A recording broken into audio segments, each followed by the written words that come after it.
Hürmetli vatandaşım, bugünkü leksiyemizde başlayımız. Leksiyede size Gazi Rozi, Washington'dan sözleyimiz.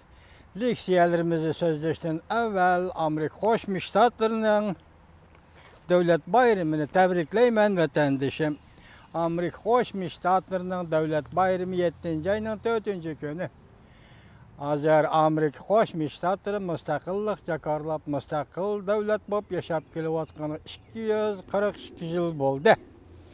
Tebrikleyimiz Amerika halkı müstakillik bayram günlerini bulup mu bunundaki yakın müstakillik kitapnamesideki erkinlik hukuku, hayatlık hukuku, bəxet qoğuluşuş hukuku bugün Amerika dairesinden ya Amerika devlet dairesinden alqıp çıkıp bugün günde bütün dünyanın qoğuluşuduğun, intilediğin ve bunun için güreş kılıdığın kıble namısıga aylandı.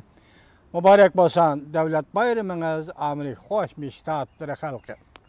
Endi bugünkü birinci mavzumunda Prezident Trump tamojna beji meselesi boyunca Cungo bilen mürəssələşməyimiz dedi. Mütəxəssislər tamojna becinin üzü bu bir xil söhbətdir dedi. Mavzulu xəbər mundaq başlandı. 7. ayının 3. günü Van Vitor bitidi ilan qılındı xəbər mundaq başlandı. Washington Amerika Cungo iki devlet öz ara qarşı tərəfdən tuarmallığı bacı qoyuduğan bir peytdə Cungo taraf, Cungo bazarıga kirishni zor ko'lamda qo'yib o'tishni o'ttirib qo'ydi. Biroq Amerika Qo'shma Shtatlarining prezidenti Trump bunda qalqiliq paytda Cungo bilan murassa qilishni chetga qoqdi. Diqqat vatandoshim. Biroq Amerika Qo'shma Shtatlarining prezidenti Trump bunda qalqiliq paytda Cungo bilan murassa qilishni chetga qoqdi. Hem de agahlandırıp mındak görsetdi. Eğer Amerika Cungo iki devlet adil soda kılışqa naiti tez arada bir fikirge kelelmese, Amerika'nın Cungo tuvarlardan tamojna beji 500 milyar dollara kötürülüdü. Yani Cungo'nun 500 milyar dolarlık tuvarmallardan bacelinizi bir fikirge kelelmese. Amerika'nın bir nefer sabık əməldarı mundaq hesapladı. Prezident Trump'ın Cungo tuvarlardan tamojna beji almaqçı bolğanlığının özüla bu bir xil söhbət. Qilishqa tez ardı bir fikirge kelelmese Amerika'nın Cungo tuvarlardan tamojna beji 500 milyar dollara kötürüldü. Amerika'nın bir nefer sabık əməldarı mundaq hesapladı. Prezident Trump'ın Cungo tuvarlardan tamojna beji almaqçı bolğanlığının özüla bir xil söhbət. Prezident Trump mundaq görsetdi. Cungo kelişim imzalaşını ümid qılıdı.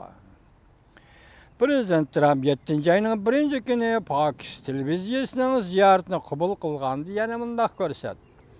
Cungo Amerika bilen kelişim imzalaşını ümid qılıdı. Prezident Trump mundaq görsetdi. Men sana şundaq aytib berey ki, Cungo bir soda qılmaqçı boluvatıdı. Men bir soda qilishni xalayman.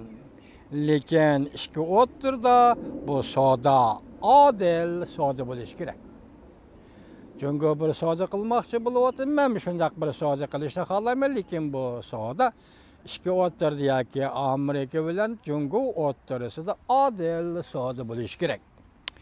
Prezident Trump bundaq ko'rsatdi. Agar ikki davlat o'ttirisi soda putimi yaratolmasak, soda kelishimi yaratolmasak, undaqda Amerika Cungo'dan import qilingan tovarlardan yuqori darajada tamojna beji oladi.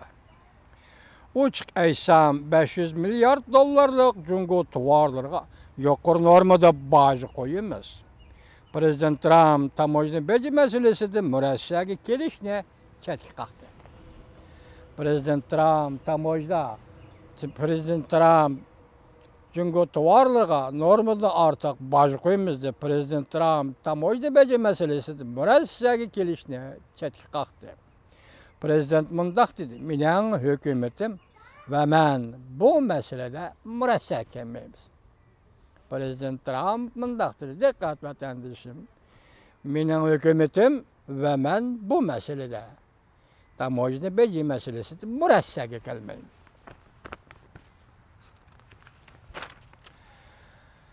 Amerika hasilab tamoyni beji qo'yishda avval Jungo o'ch elish tadbirini yo'lga qo'ydi. Mavzuli xabar 7 ayning 2 kuni Dovitor betida e'lon qilindi. Xabar mundaq boshlandi.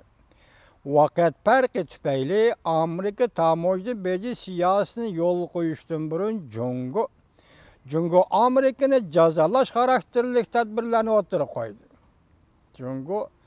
Jungo Amerikani jazolash xarakterli tadbirlarni o'tirib qo'ydi. Amerika Jungo savdo urushi boshlanish paytida ikki davlat o'xshashli import qilingan to'armonlarni boj elishni yo'l qo'ymoqchi bo'ldi. Yaponiya matbuoti mundaq ko'rsatdi. Orada 12 soat vaqt farqi bo'lganlikdan izchil Amerika ig'vogarchilik qildi. Shunga biz jazolash xarakterli tamoyni beji qo'yishga majbur bo'ldik deb qoqshab kelayotgan Jungo Amerika ishni boshlamay turibla Jungo Amerikani jazolash tadbirlarini yo'lga qo'ydi deb ko'rsatdi Yaponiya matbuoti. Jungo Moliya Ministerligi ifoda bildirib bundaq ko'rsatdi. Haftaning 5-kuni boshlaydigan Jungo mahsulotlariga hasilab boj qo'yish tadbirlariga qarta Jungo hukumati ham haftaning 5-kunidan boshlab jazolash xarakterli tadbirlarni yo'lga qo'ydi. Jungo bosh elchixonasi Jungolik sayohatchilarga ogohlantirish berdi. Bu yana bir boshqa yangi xabar hurmatli vatandosh.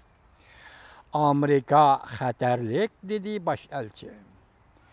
Mavzuli bosh elchining to'rbeti juma bosh elchi emas. Amerika xatarlik dedi bosh elchixonaning to'rbeti.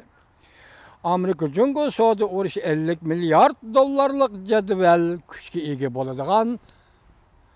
ega bo'ladigan mushundaq bir paytda Jungoning Amerika turishliq elchixonasi uqtirish chiqarib, Amerikada jamiyat tartibi yaxshi emas.